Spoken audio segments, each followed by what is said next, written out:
سلام كراتاتي، ان شاء الله تكونوا بخير. انا صباح الحمد لله. كما راكم تشوفوا اليوم جيتكم بوصفتين. كما نعرفوا جا الصيف وما نحتاجوش الماكله ثقيله، نبغيو حوايج هكا خفاف. كما انا اليوم درت روتي كما نقولوا تاع البطاطا والدجاج، وفي الوصفه الثانيه درت يعني كما نقولوا العشاء درت ميني ساندويتش هكا جاو بنان يهبلوا. هيا تبعوا معايا طريقه كما قلت لكم، هي تبعوا معايا طريقه التحضير. هنا نحكي الدجاج نداويوه كما نعرفوا نداويو الدجاج تاعنا. نحكمت في البلاطو تاع الفور، درت بصل تحته، كنت ثاني درت البصل هما الطبقه الاولى، من بعد درت بطاطا قصيتها دي روندار هكا، وكنت كل ما ندير طبقه بطبقه اني ندير لها شويه فلفل الكحل وملح. كما قلت لكم بصل بطاطا طماطم وقصيت فلفل حار. كما راكم تشوفوا هنا كما قلت لكم نديروا فلفل الكحل بين كل طبقه وطبقه وملح باش ما يجيوش صامتين. ونحكموا الدجاج نديروه هو اللي راح نديروه من الفوق. هنايا الصحن هذا اللي بقى لي فيه كيما نقولوا الذوبات تاع الدجاج هذوك، زدت له شويه الماء ومسحت الصحن هذاك وفرغت على هذوك الدجاج والبطاطا، وزدت له هنايا الكميه نتاع الزيت، نديروا حوالي 4 مغارف ولا 5 تاع الزيت كما راكم تشوفوا لهنا. كما قلت لكم هنايا الدجاج نحطوه هو الاول تمام الفوق طول، وراح نحكموا بابي كويسون نديروه في الماء ونديروا كما قلت لكم، وزيدوا عليه بابي الومنيوم ونلحوه في الفرن. انا نسيت هنا ما قلت لكمش بلي راني ثاني زدت الثوم، درت سنينه تاع الثوم قصيتهم وحطيتهم مع هذاك الطبق ونحطوها في الفرن ونخليوها طيب. هذه هي النتيجه كما راكم تشوفوا كيفاه جات صراحه بطاطا كما نقولوا طايبه زبده عفوا، وكل شيء طايب.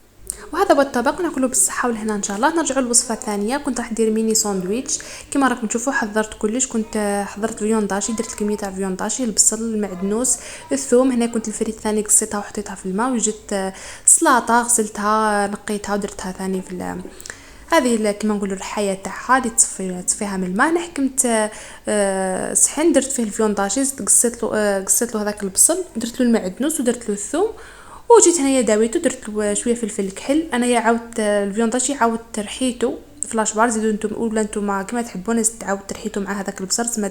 درت كلش في الروبو، ودرت لهم فلفل كحل، شويه من الفلفل الاحمر الحلو والحار.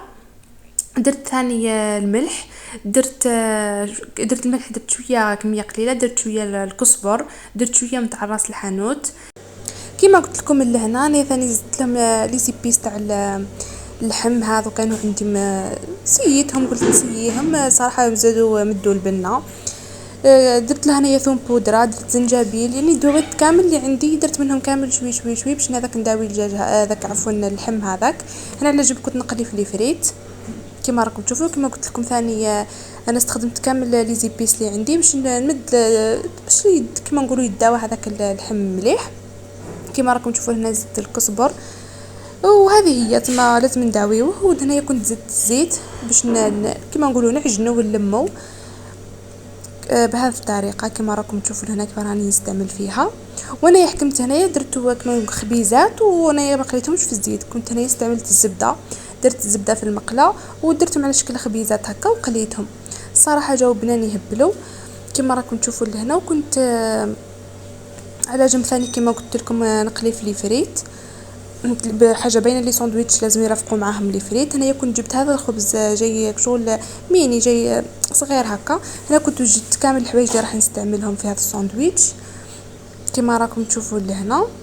الصراحه جا بنين وكما نقولوا عشاء خفيف وظريف، وانا قدمته مع الشربات. ناكلوا بالصحه والهنا ان شاء الله. سلام.